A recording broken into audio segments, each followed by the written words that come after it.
should mention as well, last night when I was in the session, the Sun session, someone was telling me that he hadn't heard much about Nortel in the data communications world. And as Brian has indicated, we have been very, very forceful players in this business, starting with our DPN packet switching network systems back in the 1970s. And we have strengthened the portfolio year over year as we have come into the 1997 timeframe.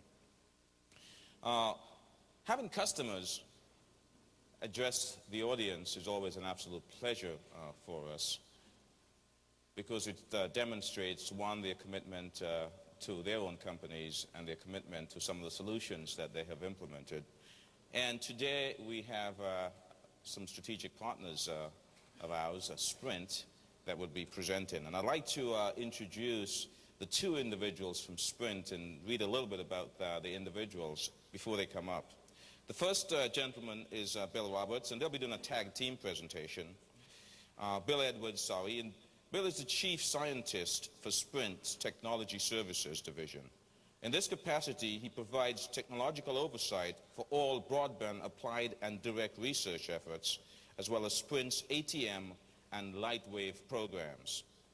Additionally, Bill sits on the executive and steering committees for the Nortel for Sprint Strategic Alliance. Bill possesses a PhD in mathematics and is currently an adjunct professor of engineering and computer science at the University of Kansas. And in his position as a chief scientist, Bill eloquently said to us that he does chief scientist things as well.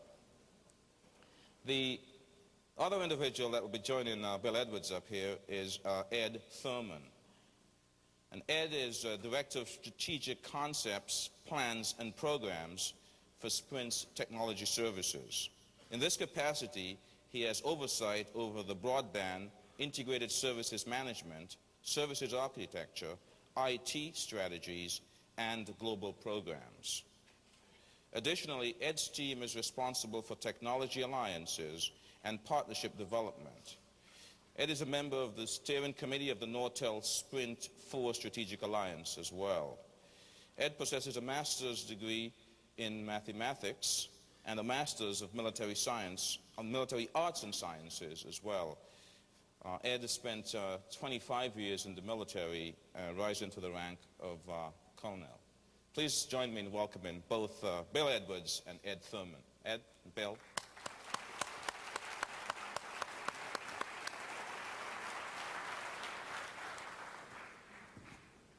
Testing, can you hear us all right out there, way in the back?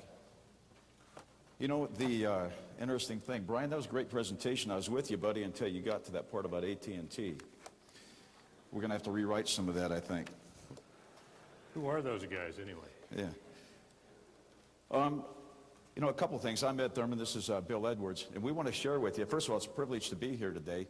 You know, we don't get an opportunity much to get out. Actually, they don't let us out very much, do they? No, they don't. We came in downstairs, and one of the interesting things that happened down there, and you saw it here, this military thing we usually don't let out of the bag.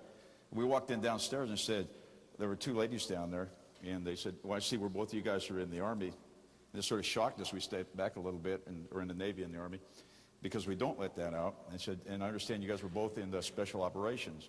And that was true. I was in long-range reconnaissance and ranger units, and Bill was an ex-Navy SEAL. But you don't think that those things follow you around. You know, we're telecommunicators now, kind of prefer it to be that way. But it does get out. You know, just the other day, the kids went off to school, and they were sitting there in the class, and the teacher was trying to figure out what it was that she was going to do the next day. Really hadn't planned her lesson plan too well. And so she sent all the kids home and said, I want you to make up a story, much like the story that let's go back to the first slide on this prompter, please. Much like the first story that we're going to give you today. And she said, but I want these stories to have a moral. And we patterned ourselves after that as well. We've got a moral as historians. We go through it. You got to try to figure out what the moral of the story is, because it involves everybody here pretty much. So she sent the kids on home. The next day, the first kid came in. Johnny comes in, and he starts to tell his story. He said, I've got a story about Farmer Jones. Well, Farmer Jones lives on the farm. He raises chickens so he can sell the eggs.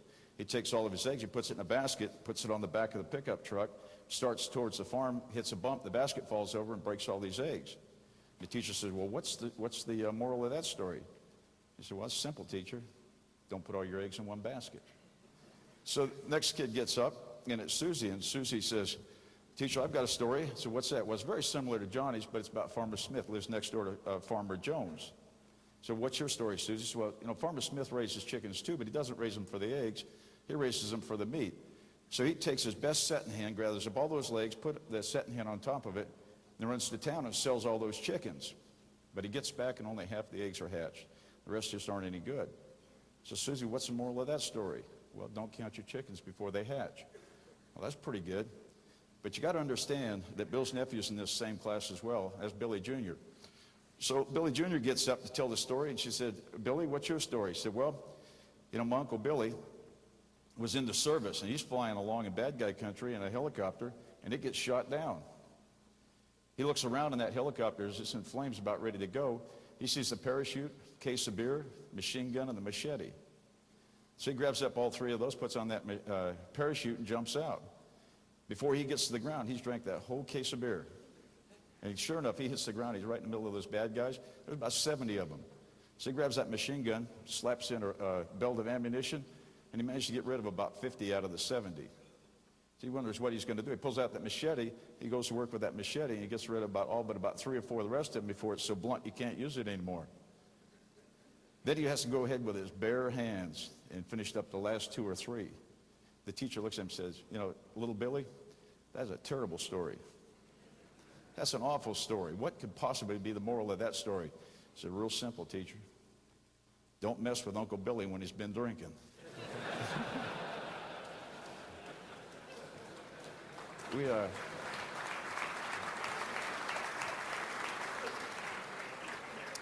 got a serious message to tell you about here today, though, and that's Sprint, what we're doing with NEC, what we're doing with Nortel, what we're doing with Ford, and some of the others that we have in our partnership in our network.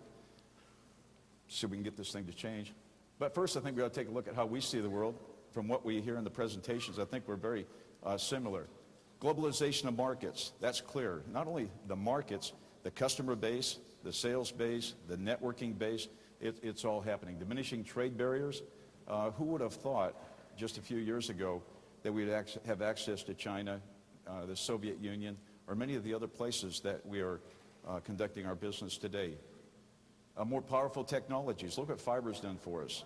Sonic, wave division multiplexing, and just over the hill, soliton wave technologies that have allowed us to do things that we couldn't previously do. Deregulation. Many of you know in 1996 we had a powerful piece of legislation in the States. I guess we are in the States, aren't we here? Sometimes we forget. That piece of legislation, if you don't know, allowed us to have access to the customer in a much greater way than we ever had before. And that's still going through litigation, but essentially it's to ramp this up so we can go to the desktop as opposed to just to a point of presence. Liberalization of markets opened up free trade, free markets, previously not there. Privatization. We're seeing a nation, or globally actually, where previously government-owned networks, either partially or fully owned, are now being privatized, allowing us to partner, to sell, to conduct our business. And you'll see these, the impacts of these changes in our strategy that we'll talk about. More competitive suppliers, and we'll kind of low-key that one here. We like Nortel, and we're going to stay right with you. And then carrier coalitions. You saw that nasty old piece of AT&T up there. We're going to talk to you about another one that we're into as well. Our long-term global strategy. We are not a domestic carrier. We are a global carrier. We'll continue to build a global presence through our partnerships. We will license. We're small. We're about the 10th the size of AT&T, maybe a third of MCI. We're lean and mean, and so we will share very openly our intellectual property and our technologies. We'll license it in order to provide the leverage that we need to move ahead. We are continuing to expand through our Global One effort, our in-country facilities worldwide, and our businesses, I'll talk a little later, as will Bill, is full service. It's not transport. This is our global alliance. It's really centered on French Telecom, Deutsche Telekom, and Sprint, and an organization called Global One. We have associations as well with Sprint Canada, Telmex, and we have numerous bilateral kinds of agreements. I guess one of the points I'd make about the Global Alliance is it's not just sales-based or carrier-based. It is a true alliance. We have three major subcomponents of that alliance. There is a commercial piece that determines the business direction for Global One. There is an investment planning function that determines the near-term tactical build-out that we'll do in our networks over the next 3 to 5 years as we continue to fuse and harmonize the networks. And then there's a piece that Bill and I get involved with quite a little bit, and that's the global architecture component, where we are taking a look at the domestic networks in FT, the domestic networks in French Telecom, ours, and the Global One network, and trying to ensure that we have, compatibility, SDH Sonnet, global gateway compatibility, network management compatibility. Within that effort, we are looking specifically at physical network sorts of things, interfaces and that, network management. We are moving to a new TINA compliant services architecture, as you'll see in a few seconds. That's a tough thing. It's a great architecture, but it's not fully fleshed out. We're building that through this endeavor. And if you're going to do that, you need to do it in a distributed processing environment, and we're using the collective wisdom of the 3 companies, actually 4 companies, to cause that to occur. Our strategic vision, in kind of a nutshell, I guess, is first of all, we're going to provide an end-to-end solution. We, in the long-distance side of Sprint, previously really were point of presence to point of presence, relying upon local service providers to provide that connectivity to the home or to the business. That's not Sprint any longer. We're going to the desktop. We're going to the desktop with ATM. We're service-centric. We're not just in the business of transport, as we said earlier. We are a service-centric offering. You ought to be able, at your home or at your place of business, bring up a web page from wherever you're at to that point that you want to go, instantiate a service. And you ought to be able to do that through the assemblage of service-independent building blocks, objects, and you ought to be able to, on session A, make that a very bandwidth-intensive session. You ought to be able to see the billing, perhaps based on egress cell count or whatever, on the screen at the same time, so you know what you're paying for by the drink. When you get through with that, you ought to be able to stand it down. So what you've done in about 5 seconds, you've been able to stand up a serve it, provision it, bill it, watch its performance, and stand it back down. The next session might be a call to mom, and that might not take much bandwidth at all. And you ought not to have to pay for a large pipe if you're going after a service that requires much less bandwidth. That's where we're headed. You ought to be able to do that on your screen, and you will be able to. Integrated networks, we, like a lot of other carriers in the past, have stood up complete networks, overlay networks based on individual services or forms of transport. An example, an IP network, a frame network, an X25 network. That's not a smart direction in our minds. Our business is to integrate all of those services over our ATM backbone, and we have an aggressive strategy that's moving us that direction. And Nortel's playing a big piece in that. Global network we talked about, and our business is really one Sprint. With this deregulation, we can now blend in our local, our long distance, some of our wireless, and certainly our global capabilities into one end-to-end kind of a solution.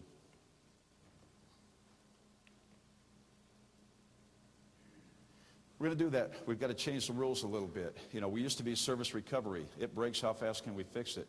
Now we are a service consistency, 99.9999 with millisecond recovery. In terms of dedicated bandwidth, you got a channel, you got a PVC. We don't like that. SVCs, dynamic bandwidth allocation is the direction that we're headed. Service reservation and dedication towards total service integration. And the point there again is we want to put our frame and our IP and our native ATM and all of that into a single network. Obviously, circuit-based to VPVC based, and finally the network where it used to go to the edge of the cloud, now will extend to customer premises. Bill? Geez, thanks a lot, Ed. I'm kind of in a grouchy mood because I had to rent these set of duds. The coat doesn't fit me well and the pants are too long. I don't like dressing up. It makes me very nervous. But I promised Klaus and Ken, Rob, that I wouldn't embarrass them. Normally, as a researcher, I wear running shorts and a T-shirt, and that's about all they get out of me back at the ranch. So it's a pleasure to be here with you folks. And you guys in the booth, you might as well take the rest of the day off because you're trying to translate for me. They don't pay you enough.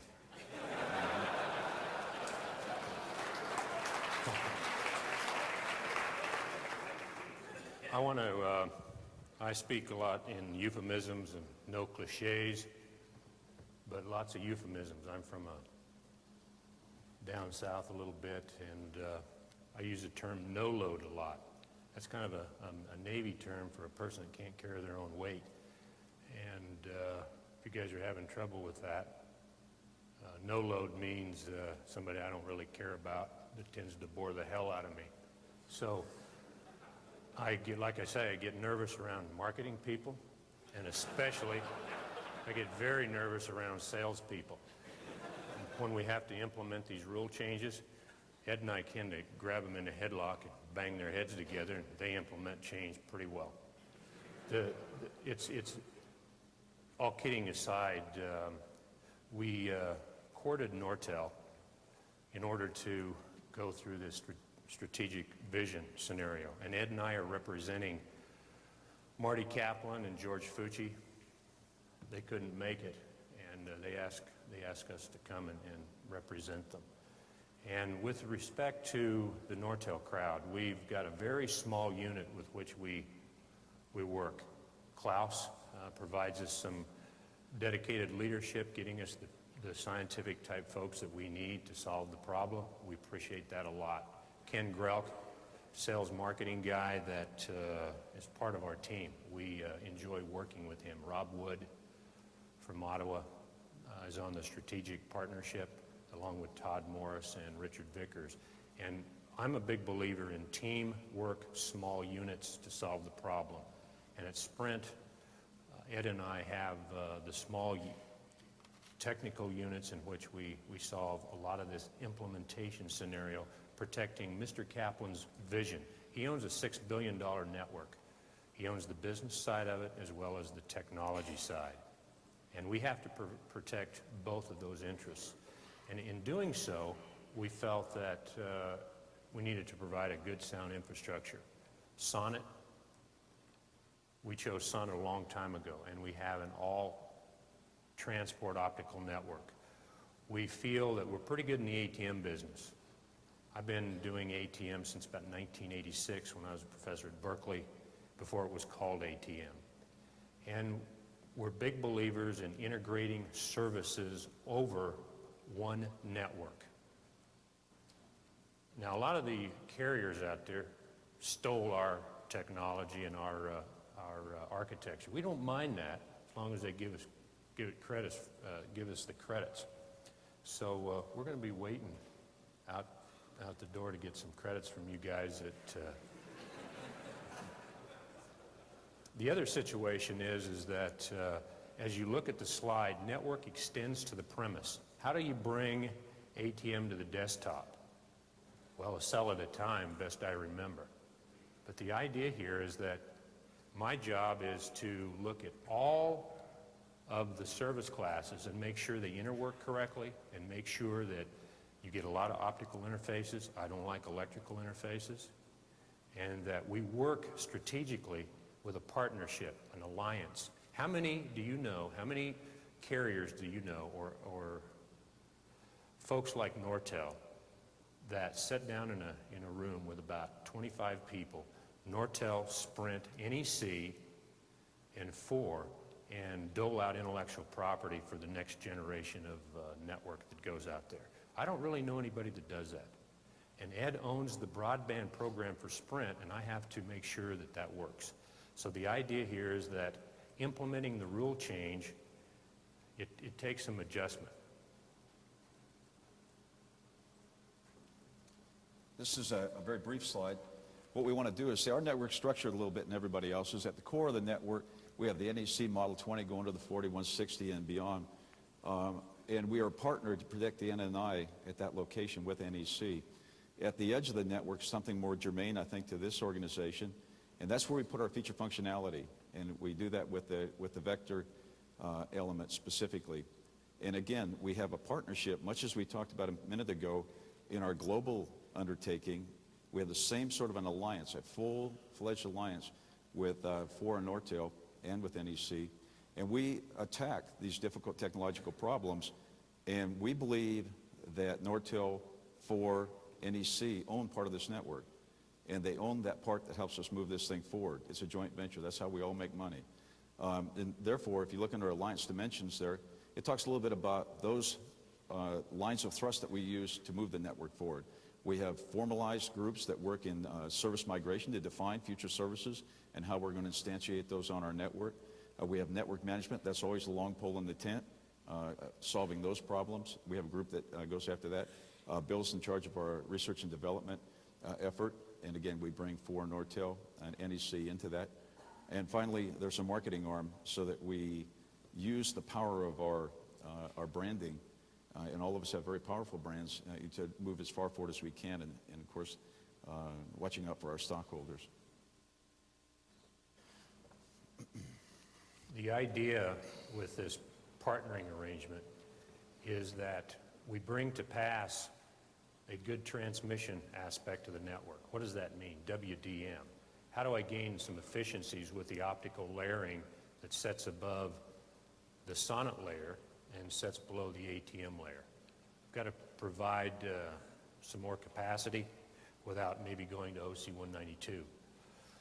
Lightwave kind of came to be based on some ideas that the University of Kansas and myself had on creating a laboratory to look at better ways of introducing transmission performance into the Sprint network.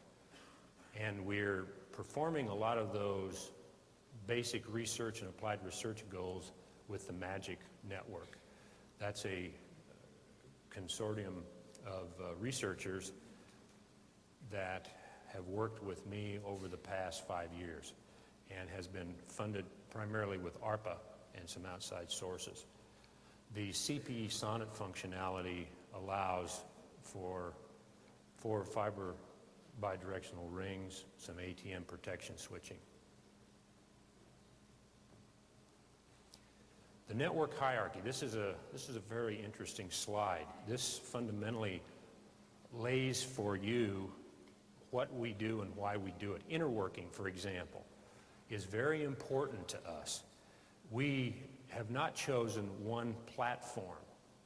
ATM says if you're compliant, you should be able to work closely with any vendor of choice. We're finding out that's not quite the case. And because of that, we want to be able to aggregate our traffic on one platform, ship it in onto a public uni, which is fundamentally our feature-rich bread and butter. That's what makes us head and shoulders above the rest of the crowd from a cell relay service. We look at it as a technology and a service. And if you integrate the two, you get a bearer capability. And we signal that information element from host to host or from source to sink based on something that is connectionless or connection-oriented that sets above the ATM layer, or is time synchronous, or we can distinguish the ambiguity with either continuous bit rate or variable bit rate. We're big believers in shaping traffic at private unis or any other type of source into the public UNI, which is the vector. And it's interesting, even setting up a PVC between the vector and the NEC Model 20. That is not easily done, mainly because of the network management type resources that's needed. So Ed's job fundamentally as owner of the broadband program for Sprint Corporation is to make sure that we build that towards TINA. And I'm a big believer in open interfaces.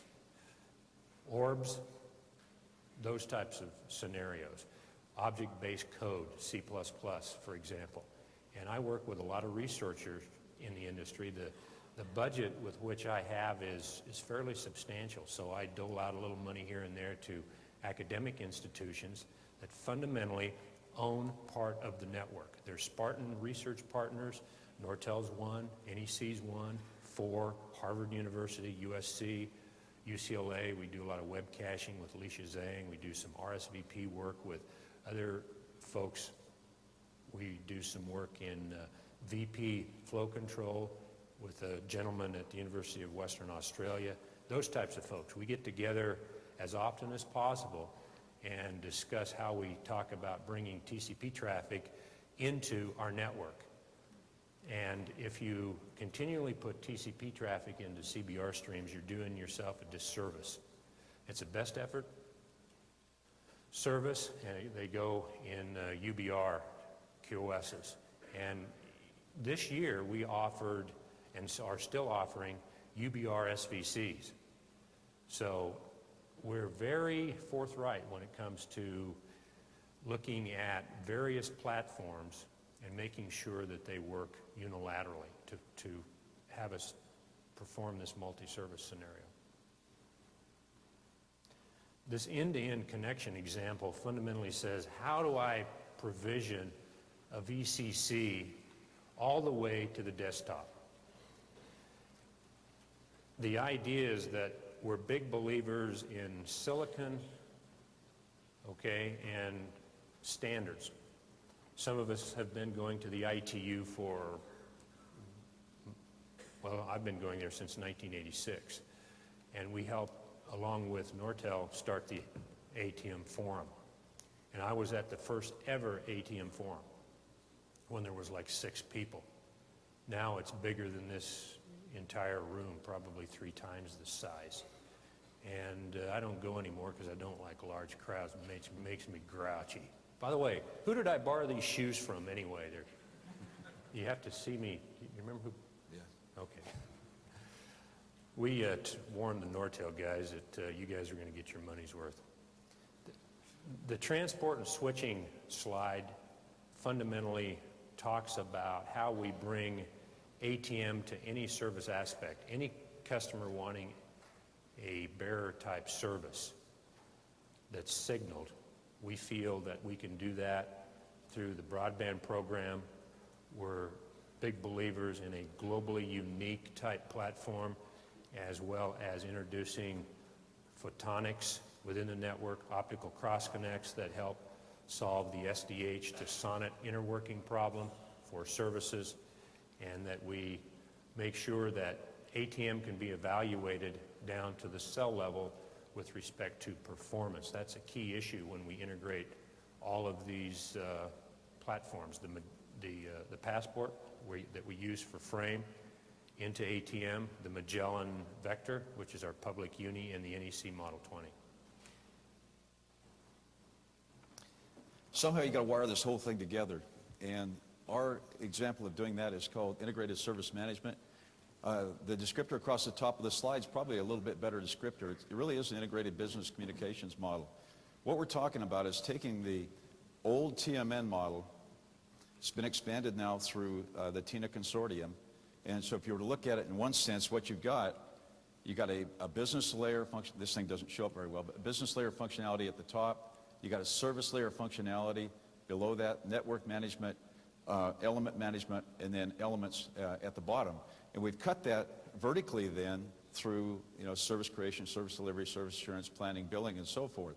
So when you get through with this, and it is an enterprise object model, what we have done here is we've taken every single function within Sprint, with the exception of 2 things: human resources and stockholder share management, which is outsourced. Human resources is a Sprint function, but it's separate.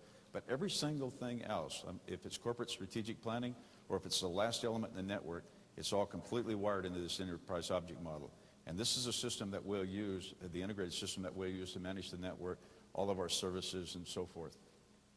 Why don't you push that button there? If you're ever in Kansas City and you want to see some of the integrated service management model functioning, a demonstration of that or something, we'd be more than happy to show you. So what's the bottom line as we come to closure here?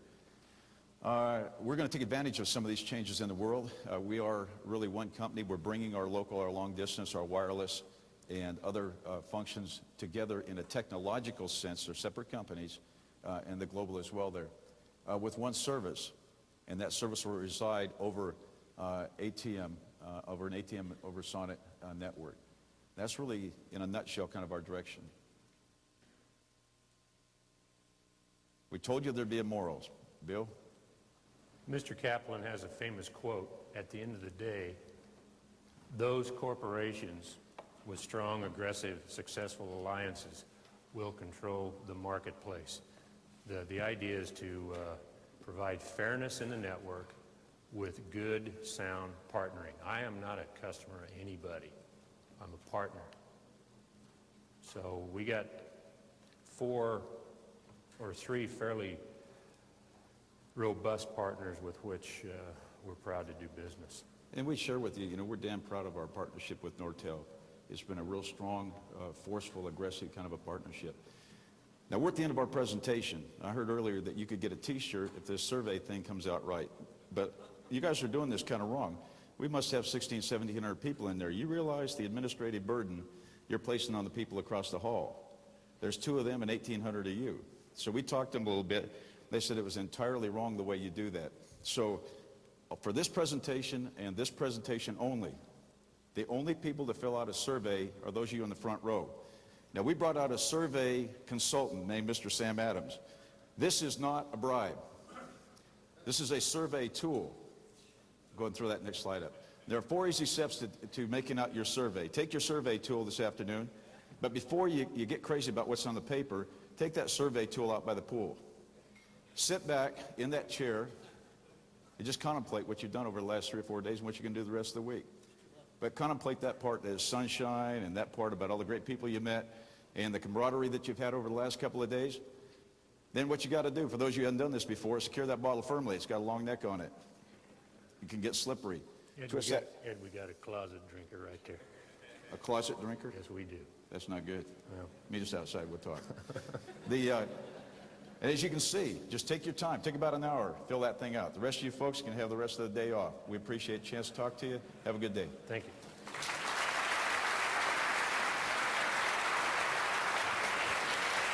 Just before you guys leave, Bill and Ed, just before you leave, I have something here for you. Really a superb job.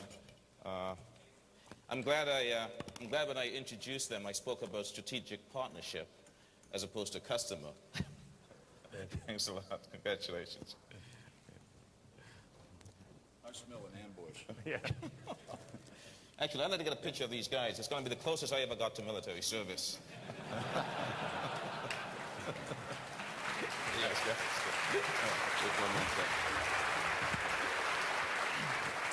Hey, what we're going to do is we'll leave a stack of cards over here on this front table. If you're interested in Sprint's business, how we do our business, you just want to come to Kansas City and visit us, go ahead and grab one of these cards. Where's Ken Grote? Ken, you please up the unused cards. I don't want them in the restrooms and stuff like the last time, all right? Thanks again, guys. Thanks again.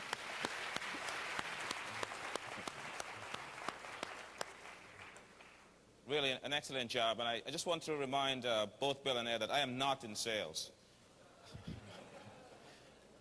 Well, we've come to the end of the formal plenary session this morning. What I'd like to do now is to remind you of the specific regional events this evening, with the buses leaving from 6:30 to 7:45. I'd like you to take a break now, and the official workshops begin at 10:30, which means essentially you have about 25 to 28 minutes to do whatever you like to do, and then partake in the workshops. Thanks for the morning. We'll see you this evening, most of you, and then tomorrow morning here again at 8:30. Thanks a lot.